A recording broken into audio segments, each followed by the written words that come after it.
چکی ہوتی ہے. It's quite logical and understandable. اور اس وقت یہی علماء جن سے اب آپ پوچھ رہے ہیں اگر حضرت مرزا صاحب سچے نہیں ہیں تو کل کے آنے والے امام مہدی کے وقت کے علماء اسی طرح ہوں گے نا. ان سے جب ایک سادہ آدمی پوچھے گا جا کے کہ آپ عالم آپ بتائیں, وہ اس کی تائید کرے گا امام مہدی کی یا جھٹلائے گا؟ یہی کر رہے ہیں آپ. Exactly this is logical, they should do it. اس کے سوائے ان کے بس چارہ ہی کوئی نہیں.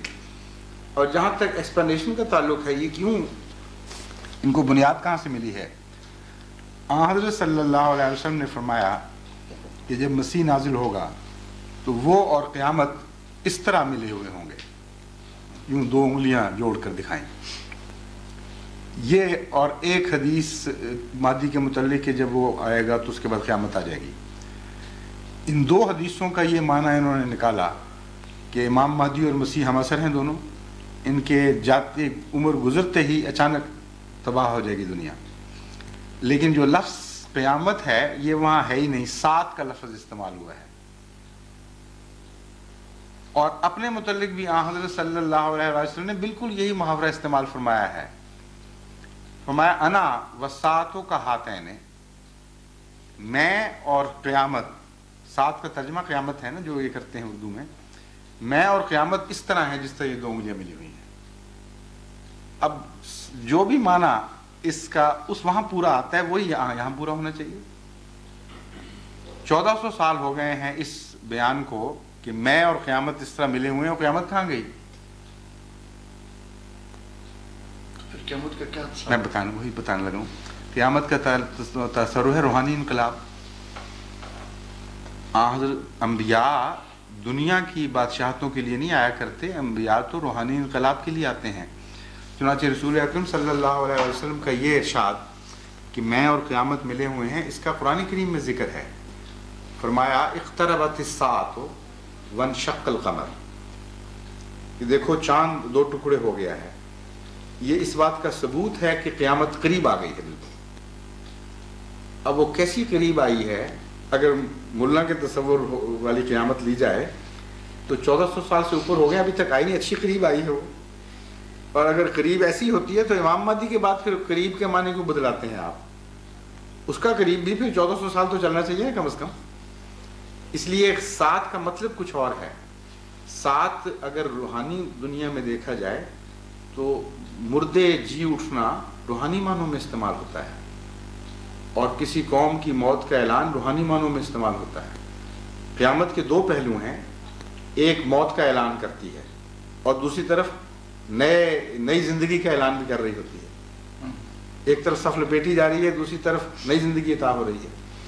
تو قرآن کریم نے حضرت صلی اللہ علیہ وآلہ وسلم کے متعلق ان دونوں قیامتوں کا ذکر فرمایا, قیامت کے دونوں پہلوؤں کا. ایک طرف فرمایا کہ ظہر الفساد فی البر والبحر, تمام دنیا فساد کا شکار ہو گئی, کچھ بھی نہیں باقی رہا, کوئی چیز بھی صالح باقی نہیں رہی, روحانی موت ہے کمپلیٹ.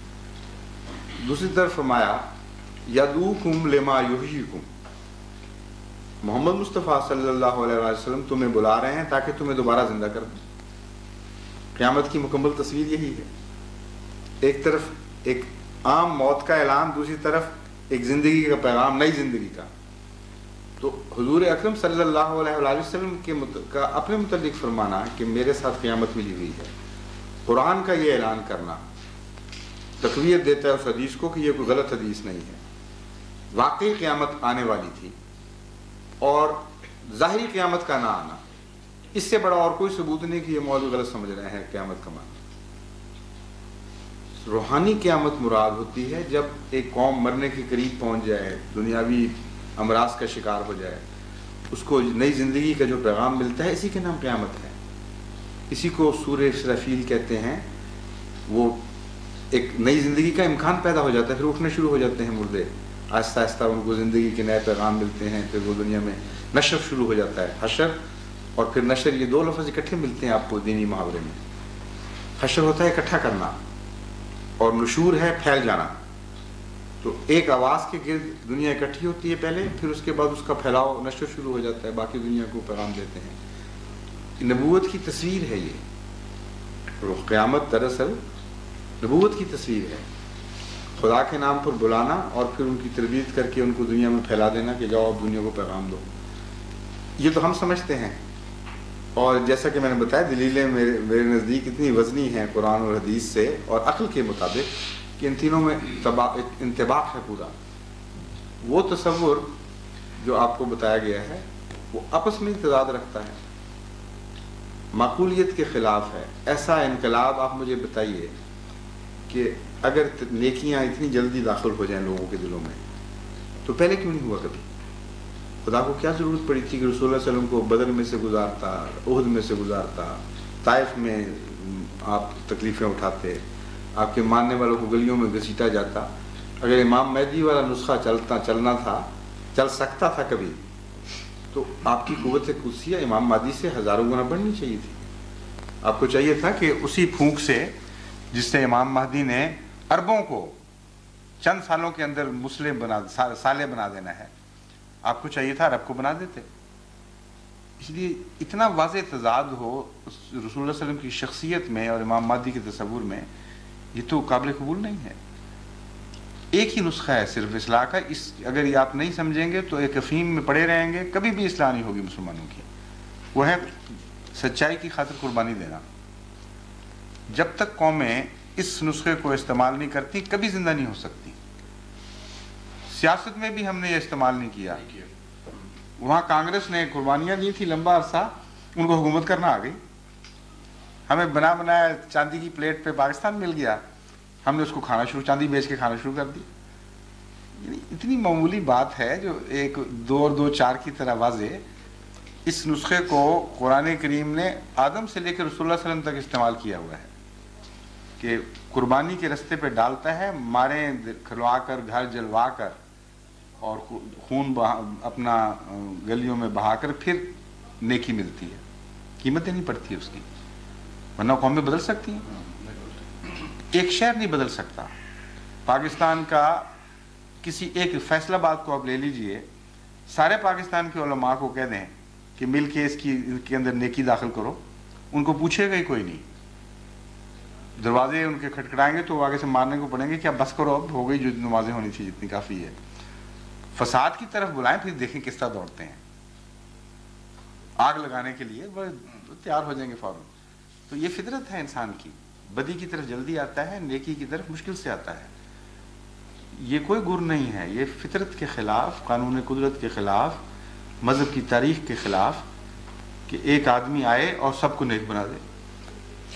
اس میں ایک نقطہ چھوٹا سا جو ہے اس طرف میں جی توجہ دلانا چاہتا ہوں کہ یہ کانسیپٹ جو ہے یہ امام مہدی کی نزول کا یہ تو ابھی 100 ایئرس ہوئے، تقریباً 100 ایئرس ہوئے. جی رائٹ. لیکن آپ فرماتے ہیں کہ یہ احمدیت پہ ان کا اٹیک ہے جی، اور اس سے جان چھڑانے کے لیے وہ یہ کہتے ہیں کہ 40 سال اس کو ایمفیسائز کر رہے ہیں. لیکن میں آپ سے یہ عرض کر رہا تھا کہ یہ کانسیپٹ کہ بھئی مہدی آئے گا اور وہ مہدی علیہ السلام آئیں گے اور اس کے بعد ان کی خلافت نہیں ہوگی، یہ تو 100 سال پہلے کی کتابوں میں نہ خلافت کے متعلق نہیں ہے کہیں بھی.